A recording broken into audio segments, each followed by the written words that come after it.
मध्य प्रदेश के धार बोधशाला विवाद मामले में मुस्लिम पक्ष की याचिका पर सुप्रीम कोर्ट में सुनवाई हुई।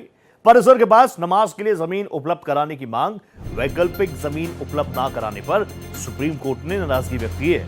राज्य सरकार को मामले में अंतरिम व्यवस्था करने के निर्देश दिए गए हैं। प्रशासन ने परिसर से लगभग 1.5 किलोमीटर दूर एक जमीन आवंटित की है। आपको याद होगा ये पूरा मामला जिसमें कहा गया था कि धार बोधशाला के अंदर जो नमाज हो रही थी वो नहीं होगी, लेकिन राज्य सरकार अपने स्तर पर उस परिसर के आसपास बाहर कहीं नमाज की व्यवस्था, जहां पर नमाज पढ़ी जा सके, उस जगह की व्यवस्था करे।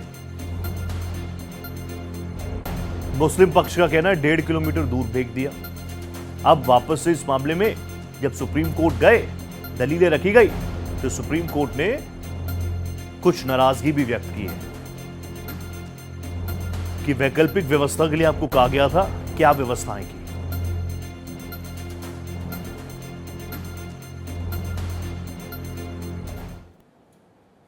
तो आप जानते हैं, इस पूरे मामले पर बात करने के लिए मेरे साथ मेरे सहयोगी गोपाल कृष्ण दिल्ली से लाइव जुड़ चुके हैं। गोपाल जी, आपसे जानना चाहूंगा, ये पूरा मामला कहीं ना कहीं आस्था का भी केंद्र, इससे पहले भी कोर्ट में सुनवाई हुई थी, तब यह आदेश था कि परिसर के बाहर व्यवस्था की जाए। राज्य सरकार को भी कहा गया था, कुछ नाराजगी भी हुई कोर्ट में, ऐसी जानकारी आप प्लीज विस्तार से बता दीजिए, क्या कुछ रहा कोर्ट में।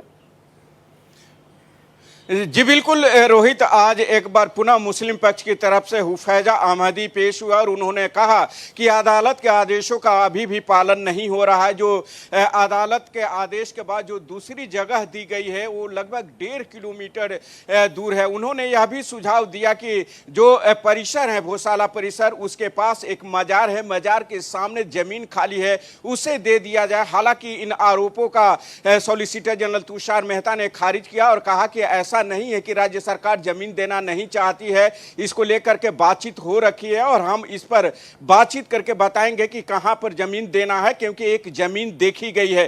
तो कल इस मामले में जब सुनवाई होगी तो फिर solicitor general Tushar Mehta court को बताएंगे कि मुस्लिम पक्ष को कहां पर जमीन दी जा रही है जहां वह नमाज अदा कर सकते हैं। क्योंकि रोहित, जो है 31 जुलाई की जो तारीख है वो काफी महत्वपूर्ण है, उस दिन नमाज अदा करना है और इसी को लेकर के मुस्लिम पक्ष सुप्रीम कोर्ट से गुहार लगा रहा है। प्लीज स्टे विद मी, बने रहेगा मेरे साथ, आगे भी केस पर आपसे बात करूंगा। कोयला ब्लॉक आवंटन मामले में सुप्रीम कोर्ट में सुनवाई हुई। सुप्रीम कोर्ट ने पूर्व पीएम मनमोहन सिंह को क्लीन चिट दी है। Former prime minister late Shri Manmohan Singh ji के खिलाफ केस बंद करने का भी आदेश है। सुप्रीम कोर्ट ने सीबीआई की क्लोजर रिपोर्ट को स्वीकार किया है। सुप्रीम कोर्ट ने पटियाला हाउस कोर्ट के आदेश को रद्द किया है। मेरे साथ मेरे सहयोगी गोपाल कृष्ण लगातार बने हुए हैं। गोपाल जी, बहुत सुर्खियों में रहा था मामला और अब former prime minister late mister Manmohan Singh ji के खिलाफ केस बंद करने का आदेश, ये बड़ी जीत के तौर पर देखा जा रहा है। हालांकि उनके मौत के 2 साल बाद यह सुप्रीम कोर्ट का फैसला आया, लेकिन सुप्रीम कोर्ट ने अपने फैसले में यह साफ किया है कि जो क्लोजर रिपोर्ट दाखिल की गई थी निचली अदालत में और उस क्लोजर रिपोर्ट को खारिज करते हुए समन जारी किया गया था, वो सुप्रीम कोर्ट का जो दिशा निर्देश है उसके तहत जारी नहीं किया गया था। लिहाजा क्लोजर रिपोर्ट को स्वीकार किया जाता है और मनमोहन सिंह सहित बाकियों को क्लीन चिट दी जाती है। कोर्ट ने यह भी कहा कि जो 2 क्लोजर रिपोर्ट दाखिल किए गए थे उसका कोर्ट ने अध्ययन किया है और यह पाया है कि क्लोजर रिपोर्ट में जो बातें कही गई है वह बिल्कुल सही है और जो निचली अदालत ने समन जारी किया था वह फैसला गलत है। बहुत धन्यवाद गोपाल जी, आप जुड़े मेरे साथ, thank you so much. Court round up में इतना ही, दीजिए इजाजत, नमस्कार।